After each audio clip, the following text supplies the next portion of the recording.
Mighty ప్రేక్షకులకు నమస్కారం. నేను మీ దివాకర్ శర్మ. ప్రతిరోజు మీతో ముచ్చటిస్తున్న విషయాల గురించి మీకు ఏమాత్రం ఆసక్తి కలుగుతున్నా, ఆ విషయాల పట్ల మీకు కొంత అవగాహన ఉన్నా, లేదా మీరు చెప్తున్న సరైనది అనిపిస్తుంటే దయచేసి సబ్స్క్రైబ్ చేయండి. పక్కనుంటే బెల్ సింబల్ని గణగణ మోగించండి. ఇవాళ ఆంధ్ర రాష్ట్రంలో ఒక చాలా విచిత్రమైనటువంటి పరిస్థితి మనం చూస్తున్నాం. అసెంబ్లీలో పాలకపక్షం వాళ్ళు 164 మంది, ప్రతిపక్షం వాళ్ళు 11 మంది, మొత్తం 175 మంది. ఈ 175 మంది కూడా అసలు ఏం మాట్లాడుతున్నారు, ప్రజలకు ఏ రకమైన సందేశాలు ఇస్తున్నారు, ప్రజల సమస్యల గురించి ఎంతసేపు చర్చించుకుంటున్నారు, మనకి గణాంకాలు చెప్పేస్తుంటాయి. ప్రతిరోజు అసెంబ్లీ సెషన్స్ అన్నీ కూడా మనం ఆల్మోస్ట్ లైవ్ చూస్తుంటాం కదా, లేదా యూట్యూబ్ రూపంలోనో, ఇన్స్టాగ్రామ్లోనో, లేకపోతే ఫేస్బుక్లో మనకు వచ్చేస్తుంటాయి కదా క్లిప్పింగ్స్ అన్నీ కూడా. రామానాయుడు గారు, నిమ్మల రామానాయుడు గారు, ఆయన తన కుమార్తె వివాహానికి ఆహ్వానించాడు, మనందరం వెళ్ళాలని చెప్పేసి డిప్యూటీ స్పీకర్ రఘురామకృష్ణరాజు గారు సభను అర్ధాంతరంగా నిలిపేశాడు. సభలో ఉన్నటువంటి సభ్యులు తొందర పెట్టాడు. మరి దీన్ని ఏ రకంగా శిక్షించాలి, ఏ న్యాయస్థానానికి దీన్ని తీసుకెళ్ళాలి, ఈ కేసుని తీసుకెళ్ళాలి, ఎవరికి చెప్పుకోవాలి, సామాన్యుడు తెలియట్లేదు. ఆ పదం అవునో కాదు నాకు తెలియదు, కానీ వాళ్ళని అచ్చోసిన అంతే డాష్ డాష్ డాష్ అలా తయారయ్యారు వాళ్ళు. అసలు అసెంబ్లీ ఒక దేవాలయం లాంటిది. అక్కడ కూర్చొని ప్రజల సమస్యలు చర్చించాలి, అలా చర్చిస్తామని, ప్రజల సమస్యలు పరిష్కరిస్తామని చెప్పి ఎన్నో వాగ్దానాలు దేవుళ్ళ ముందు, ప్రజల ముందు, పిల్లల మీద, పెద్దల మీద అన్ని రకాల నాటకాలు, అన్ని రకాలైనటువంటి ఎన్ని అవకాశాలున్న అన్ని రకాలుగా కూడా దాన్ని ఒక రకంగా మభ్యపెట్టి ప్రజల్ని అధికారంలోకి వచ్చిన తర్వాత ఆ దేవాలయాల అసెంబ్లీలో కూర్చుని మీరు మీ ఇష్టం వచ్చిన ఆడుకోవడం అనేది, అంటే ఏదో సినిమాలో చెప్పిన డైలాగ్లా చెప్పాలంటే, వస్తాడు ఎవడో ఒకడు, వస్తాడు ఎక్కడో ఉండే ఉంటాడు, మిమ్మల్ని అందరినీ తాట తీసేవాడు ఎవడో ఉండే ఉంటాడు, ఇలా చెప్పుకోవాల్సి వస్తుంది మనం. అవును, నిజంగానేనండి. ఖచ్చితంగా సామాన్య జనంలో విప్లవం పుట్టి, సామాన్యుల్లోంచి ఈ రాజకీయాల వైపు ఇంట్రెస్ట్ ఉన్నా లేకపోయినా, మక్కువ ఉన్నా లేకపోయినా, ప్రజల సంక్షేమం కోసం, ప్రజలు పడుతున్న అగజాట్ల కోసం ఇదే ప్రజల్లోంచి కొంతమంది పుట్టుకొస్తారు, ఖచ్చితంగా వస్తారు. రాబోయే రోజుల్లో మనం చూస్తాం. నందమూరి బాలకృష్ణ గారి ఎపిసోడ్ అదొక అద్భుతం. బొండా ఉమామహేశ్వరరావు పాలకపక్షం వాడై ఉండి డిప్యూటీ చీఫ్ మినిస్టర్ మీద విమర్శలు. పొల్యూషన్ కంట్రోల్ బోర్డు పనిచేయట్లేదన్న విషయం బొండా ఉమామహేశ్వరరావు గారికి సడన్గా గుర్తు రావడం అనేది చాలా ఆశ్చర్యకరమైన విషయం. బొండా ఉమామహేశ్వర లాంటి వాళ్ళకి ఒక పొల్యూషన్ కంట్రోల్ బోర్డు అనేటువంటి ఒక డిపార్ట్మెంట్ ఉందని తెలియడమే చాలా ఆశ్చర్యంగా ఉంది. బుచ్చే చౌదరి గారు, గోరంట్ల బుచ్చే చౌదరి గారు, ఆయనేమో నాదెండ్ల మనోహర్ గారి మీద విమర్శలు. పాలకపక్షమా? పాలకపక్షంలో వాళ్ళు ఏమైనా ఎనాక్టింగ్ చేస్తున్నారా? అంటే కొంతమంది ప్రతిపక్షంగా విడిపోయి, కొంతమంది పాలకపక్షంగా ఉండి స్టేజ్ డ్రామాలు జరుగుతుంటాయి కదా, మాక్ సెషన్స్ అంటారు బిజినెస్లో అయితే కనుక. మాక్ సెషన్ అంటే మనకు చూపిస్తారు ఎలా జరుగుతుంది ఏంటనేది. ఏం చెప్పదలుచుకున్నారు వీళ్ళు? 24 గంటల కాలంలో అసెంబ్లీ జరిగేటువంటి అతి తక్కువ సమయంలో ఓ 4 గంటలు, 5 గంటలు, 8 గంటలు, అప్పుడప్పుడు ఇక్కడ 10 గంటల్లో ఎంతసేపటికి కూడా ప్రతిపక్షాన్ని విమర్శించడం, ప్రతిపక్షం వాళ్ళు పాలకపక్షాన్ని విమర్శించడం, వ్యక్తిగతంగా విమర్శించడం అంటే వాళ్ళు చేస్తుంటే ప్రజోపకరమైన పనుల గురించి విమర్శించడం, సలహాలు ఇవ్వడం కాదు, వ్యక్తిగత విమర్శలు. హద్దులు లేవు, ఎల్లలు లేవు, సభ్యత లేదు, సంస్కారం లేదు, వాడకూడని భాష లేదు. అంటే అక్కడ వాడుతున్న భాష ఎంత వాడకూడదనేటువంటి జ్ఞానం లేదు వాళ్ళకి. ఏం సందేశం ఇస్తున్నాం మనం ప్రజలకి? పవన్ కళ్యాణ్ జనసేన పార్టీకి సంబంధించినటువంటి వాళ్ళు ఓజీ సినిమాని ప్రమోట్ చేస్తారు. వాళ్ళకి ఎలా చెప్తే, అంటే ఏ భాషలో చెప్తే వాళ్ళకి అర్థమవుతుంది? మీరు జనసేన పార్టీ సభ్యులు కావచ్చు, ఉప ముఖ్యమంత్రి పవన్ కళ్యాణ్కి వీరభక్తులు కావచ్చు, కానీ మీరు ప్రజాప్రతినిధులు, ప్రజలు కట్టేటువంటి పన్నుల్లోంచి జీతాలు తీసుకుంటుంటే వాళ్ళు మీరు ప్రజాప్రతినిధులు, ప్రజాసేవకులు. మీరు పవన్ కళ్యాణ్ ఓజీ సినిమా ప్రమోట్ చేయడం ఏంటి? ఎలా శిక్షించాలి మిమ్మల్ని? మీరే చెప్పండి. మా దగ్గర అయితే దానికి సమాధానం లేదు. మీరు పవన్ కళ్యాణ్కి వీర విధేయులై ఉండి, వీరాభిమానులు అయి ఉంటే మీరు ఒక ఫ్యాన్స్ అసోసియేషన్ పెట్టుకుని బయట ఏడవండి. మీ ఏడుపేదంతా కూడా ప్రజల జీవితాలతో ఎందుకు ఆడుకుంటున్నారు? ప్రజల డబ్బుతోటి ఎందుకు వృధా చేస్తున్నారు? ప్రజాధనాన్ని ఎందుకు దుర్వినియోగం చేస్తున్నారు? ఎన్ని రోడ్లు సరిగ్గా ఉన్నాయి ఆంధ్ర రాష్ట్రంలో? మీరు అధికారంలోకి వచ్చిన తర్వాత మొదటి 2 నెలల్లో మీరు చేసినట్టు హడావుడికి ఓ 2 రోడ్లు 3 రోడ్లు రిపేర్లు చేయించారు. కొత్త రోడ్లు ఏవి వేయలా మీరు. ఒకసారి ఆంధ్ర రాష్ట్రం మొత్తం పర్యటిద్దాం. అర్జునుడి వారి పాలెం ఇలాంటి ఊరు ఎక్కడైనా ఉందని మీకు తెలుసా? నేను ఆ ఊరు గుండా ప్రయాణం చేశాను. 5 కిలోమీటర్లు గంట పట్టింది. అంత అందంగా ఉంది ఆ రోడ్డు. ఇట్లాంటి సమస్యలు కోకొలలుగా పెట్టుకుని మీరు అసెంబ్లీలో ఆడుకోవడానికి, నిమ్మల రామానాయుడు గారి కుమారుడు వివాహానికి వెళ్ళడం కోసం త్వరపడ్డం, డిప్యూటీ స్పీకర్ గారు సమర్థించడం, ఏం పోకడలు ఇవన్నీ కూడా. ఈ పార్టీ వాళ్ళని ఒక వర్గం మీడియా వాళ్ళు సమర్థించడం, ఆ పార్టీ వాళ్ళని ఇంకో వర్గం మీడియా వాళ్ళు సమర్థించడం. ఎలా సమర్థిస్తున్నారు అసలు? ప్రజలు ఎంత వెరివాళ్ళైనా సరే, ఎంత అమాయకుడైనా సరే ఎటువంటి ప్రలోభాలకు లొంగేటువంటి బలహీన మనస్కుడైనా సరే చంద్రబాబు నాయుడు గారేమో జగన్మోహన్ రెడ్డి చేసినట్టు అకృత్యాల్ని, ఆయన చేసినట్టు దాష్టీకాల్ని, ఆయన చేసినట్టు అవినీతిని అనుక్షణం ఎండగొడుతుంటారు. జగన్మోహన్ రెడ్డి గారేమో వైస్ వర్సా. చంద్రబాబు నాయుడు గారు ఏవైతే అవినీతి కార్యక్రమాలు చేశాడో, ఎటువంటి తప్పులైతే చేశాడో, రాజకీయ పరంగా కానీ పరిపాలన పరంగా కానీ, ఏదైతే అడ్మినిస్ట్రేషన్ పరంగా కానీ ఏదైతే తప్పులు చేశాడో వాటిని ఆధారాలు సహా చూపిస్తుంటాడు ఆయన ప్రతిరోజు. మరి మీ ఇద్దరు ఒకళ్ళ తప్పులు ఒకళ్ళు బయట పెట్టుకుంటున్నప్పుడు మీ ఇద్దరిలో ఎవరో ఒకళ్ళ వైపు మేము మొగ్గడం అనేది ఎంతవరకు సమంజసం? మేము ఎవరో ఒకరికి ఓటేయాలని మీరు అట్లీస్ట్ ఆశించడం ఎంతవరకు న్యాయం? మీకు సపోర్ట్ చేస్తున్న మీడియా వాళ్ళకి మీరు డబ్బులు ఇస్తారు కాబట్టి వాళ్ళు మిమ్మల్ని సపోర్ట్ చేస్తారు. మేమెందుకు సపోర్ట్ చేయాలి? మాకు కావాల్సిన ఏం చేశారు అసలు? మీరు ప్రజలకి కావాల్సిన దాన్ని ఏ అంశాన్ని మీరు స్పృశించారు?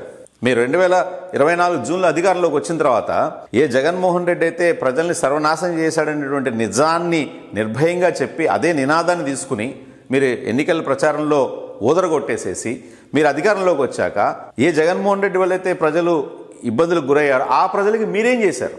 ఎడం చేయి కాదు పొర చేయనట్టుగా ఉంది పరిస్థితి ఇప్పుడు. లేదా పవన్ కళ్యాణ్ అదేదో సినిమాలో చెప్పిన డైలాగ్ లాగా అప్పటికి ఇప్పటికి ఏం మారింది అత్త అన్నట్టుగా ఉంది.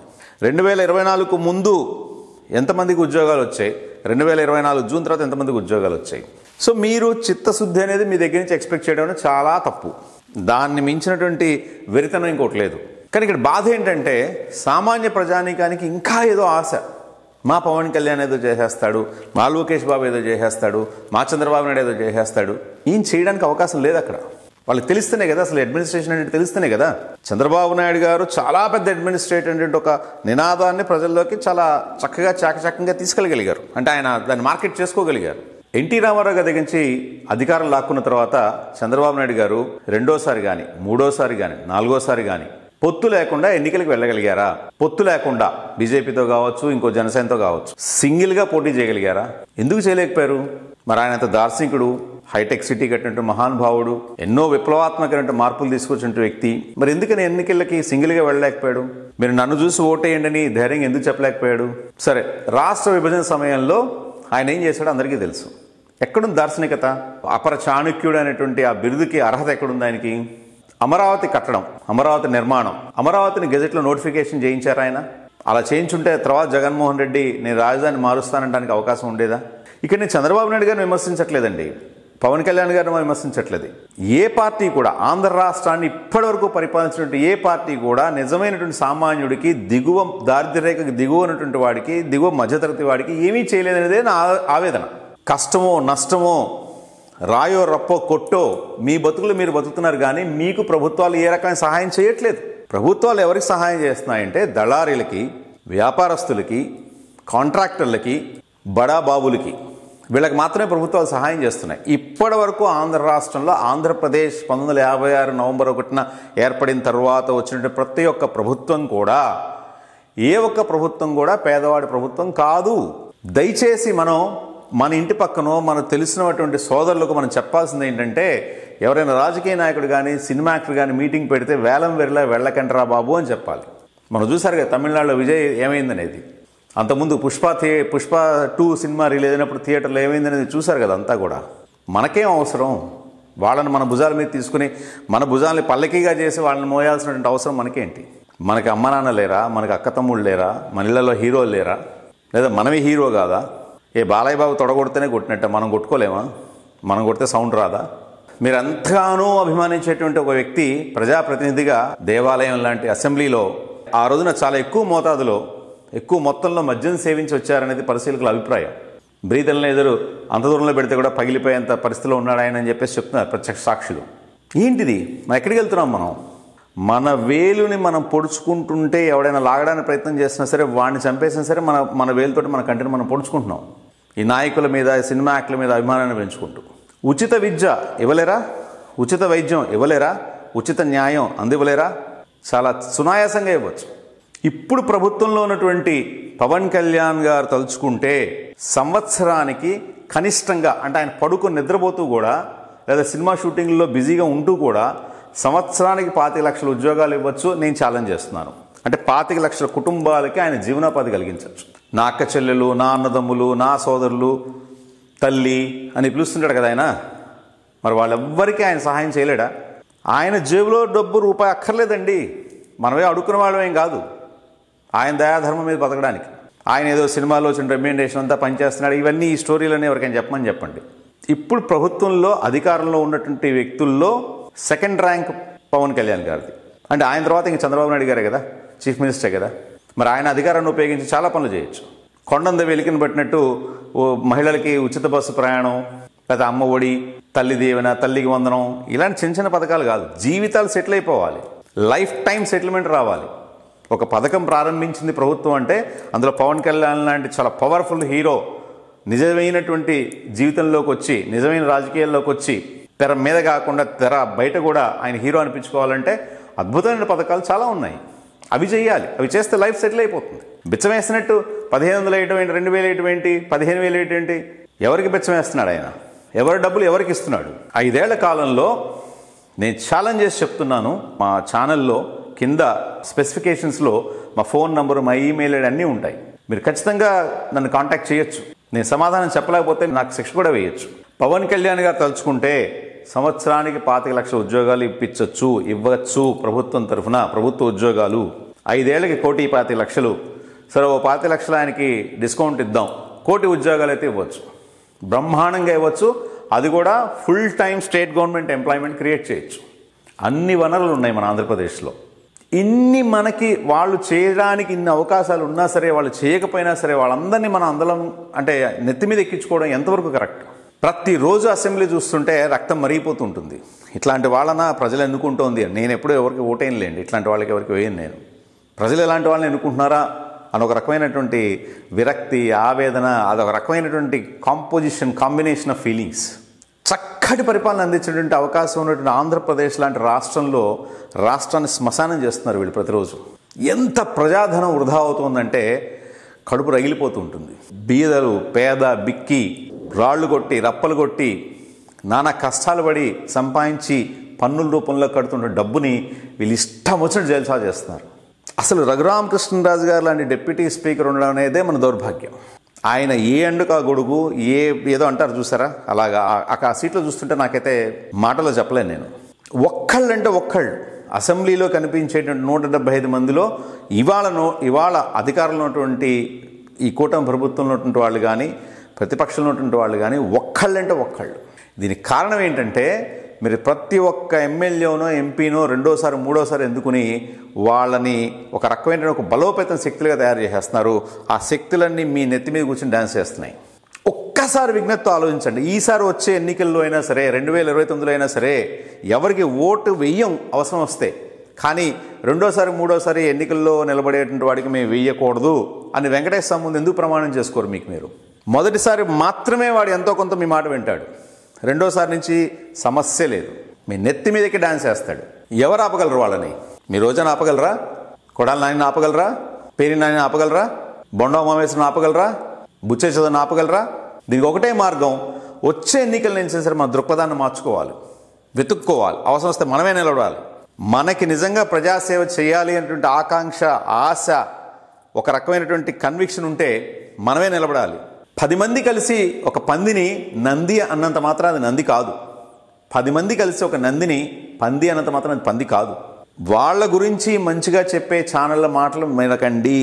పుంఖాలుగా వచ్చేటువంటి కథనాలన్నింటినీ కూడా నమ్మకండి. 10-15 మంది పని పాట లేని వాళ్ళు కూర్చుని ఒక స్టూడియోలో పెట్టే డిబేట్లను నమ్మకండి. సో ఫ్రెండ్స్, మనం ఎన్నిసార్లు మాడుకున్నా కూడా చివరికి మనం తేల్చగలేదు ఒకటే ఏంటంటే, ప్రభుత్వాలు మారితేనే మన జీవితాలు మారతాయి. ప్రభుత్వాలు మారటం అంటే వైసీపీ వెళ్ళి టీడీపీ రావడం, టీడీపీ వెళ్ళి వైసీపీ రావడం, లేదా ఈ 2 వెళ్ళి బీజేపీ రావడం, లేదా ఈ 3 వెళ్ళి కాంగ్రెస్ రావడం కాదు. సాంప్రదాయబద్ధమైనటువంటి పార్టీలు ఎన్నిసార్లు అధికారంలోకి వచ్చినా మనుషుల జీవితాలు మారవు. ముఖ్యంగా సామాన్యుడి జీవితం. ఒక సామాన్యుడి జీవితం మారాలి అంటే నిజంగా ఒక సామాన్యుడే అధికారంలోకి రావాలి.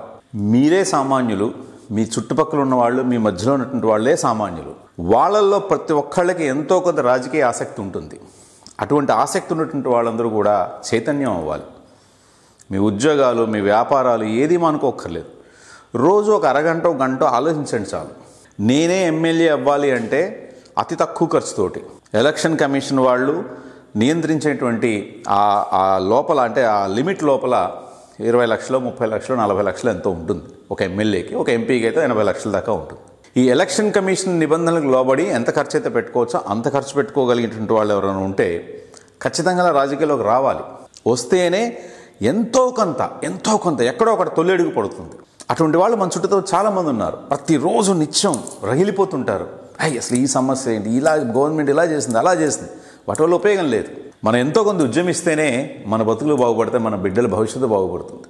ఇంకా పాతకాలం పద్ధతుల్లో లాగా ఆ సంచులు పెట్టుకుని సైకిల్ మీద తిరుగుతూ రాళ్ళు కొట్టుకుంటూ రప్పలు కొట్టుకుంటూ ప్రతిరోజు దరిద్రపు జీవితాన్ని తిట్టుకుంటూ లేదా ఎవరినో తిట్టుకుంటూ లేదా దేవుణ్ణి తిడుతూ లేదా మీ చేతకాంతనానికి ఇంకోళ్ళని ఎవరి మీద నిందిస్తూ ఇలా బతకడం నిజంగా అది వ్యర్థం.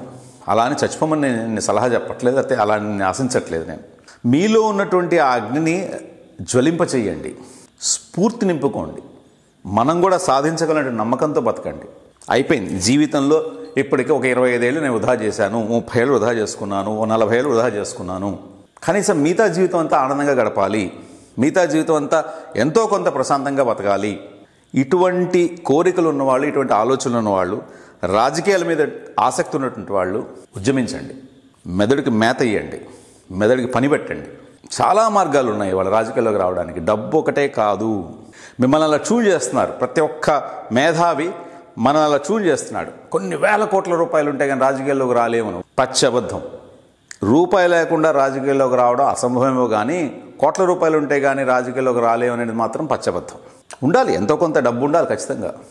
కానీ ఆ డబ్బు ఎంత ఉండాలి అంటే తిరిగి మనం సంపాదించుకోలేకపోయినా కూడా మనకి ఏ రకమైన నష్టం కలిగినటువంటి పరిధిలో కనుక మన దగ్గర డబ్బు ఉన్నట్లయితే ఆ డబ్బుతోటి మనం రాజకీయాల్లోకి రావచ్చు. అంటే 20-30 లక్షల రూపాయలు రాజకీయాల్లోకి వచ్చిన తర్వాత ఏదో రూపంలో మనకి చందాల రూపంలో ఏదో రూపంలో మనకు ఆ డబ్బు మనకి తిరిగి వెనక్కి వస్తుంది. సన్నాసులకే బోలంత డబ్బులు వస్తుంటారు, నిజంగా సేవ చేసే వాళ్ళకి డబ్బులు ఇవ్వరా?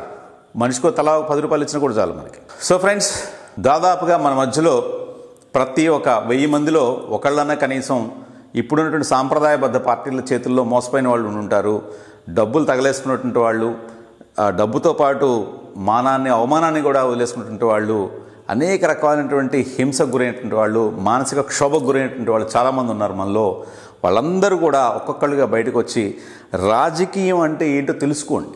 రాజకీయ నాయకుడు అవడం కాదు ముఖ్యం, రాజకీయం అంటే ఏంటో తెలుసుకోవాలి. చంద్రబాబు నాయుడు గారు రూపాయి ఖర్చు పెట్టడు, తన సొంత డబ్బు ₹1 ఖర్చు పెట్టడు. పవన్ కళ్యాణ్ గారు ₹1 ఖర్చు పెట్టడు. నరేంద్ర మోడీ గారు ₹1 ఖర్చు పెట్టడు. సోనియా గాంధీ ₹1 ఖర్చు పెట్టదు. రాహుల్ గాంధీ ₹1 తన సొంత డబ్బులు ఖర్చు పెట్టరు. వీళ్ళెవ్వరూ కూడా వాళ్ళ సొంత డబ్బును ₹1 కూడా ఖర్చు పెట్టరు. అయితే వాళ్ళకి మనకి తేడా ఎక్కడ వస్తుందంటే, వాళ్ళు కేవలం కొన్ని వర్గాలకి మాత్రమే లాభం చేకూర్చడానికి వాళ్ళ దగ్గర డబ్బులు తీసుకుంటారు కోట్ల రూపాయల్లో. మనం సామాన్యుల దగ్గర నుంచి, మన అన్నదమ్ముల దగ్గర నుంచి, మన సొంత బాబాయిల దగ్గర నుంచి, మన పిన్నుల దగ్గర నుంచి, మనం మామయ్య, అత్తయ్య, పిన్ని, బాబాయ్ అని పిలుచుకున్న వాళ్ళందరి దగ్గర నుంచి, మన ఆత్మీయుల దగ్గర నుంచి, ఆప్తుల దగ్గర నుంచి, ఎవరి దగ్గర నుంచి అయినా సరే ₹10-20 తీసుకుంటాం అంతే. అంటే తీసుకుంటాం అనే మాట నేను ఎందుకు ఉపయోగిస్తున్నానంటే, నేను రేపొద్దున రాజకీయాల్లోకి రావచ్చు, నాకు ఉంది రాజకీయాల్లోకి సేవ చేయాలని. సమయం రావాలి, భగవంతుడి అనుగ్రహం కావాలి, నా సంకల్పం మెటీరియలైజ్ అవ్వాలి. ప్రతిరోజు ఎన్నో సమస్యలు, ముఖ్యంగా ఈ జర్నలిజంలోకి వచ్చిన తర్వాత ఎన్నో సమస్యలు చూస్తూ హృదయం ద్రవించిపోతుంది. కానీ ఎక్కడో తొలిఅడుగు పడాలి. అందులో భాగంగానే ప్రతిరోజు ఏదో ఒక విషయంతో మీ ముందుకు రావడం, మీతో చర్చించడం, మీ ఆశీస్సులు తీసుకోవడం, మీ సలహాలు సూచనలు తీసుకోవడం. సో ఫ్రెండ్స్, మీలో ఉన్నటువంటి ఔత్సాహిక రాజకీయవేత్తలందరూ కూడా సంఘటితం అయితే దేశం లేకపోతే ప్రస్తుతానికైతే మన రాష్ట్రం ఎంతో కొంత అభివృద్ధి చెందుతున్నది నా ప్రగాఢ విశ్వాసం. నేను చెప్పినటువంటి ఈ టాపిక్లో మీకు కంటెంట్ నచ్చినట్లయితే దయచేసి సబ్స్క్రైబ్ చేయండి, బెల్ సింబల్ని గంట గణగణ మోగించి మీ ఆశీస్సులు తెలియచేయండి. Thank you.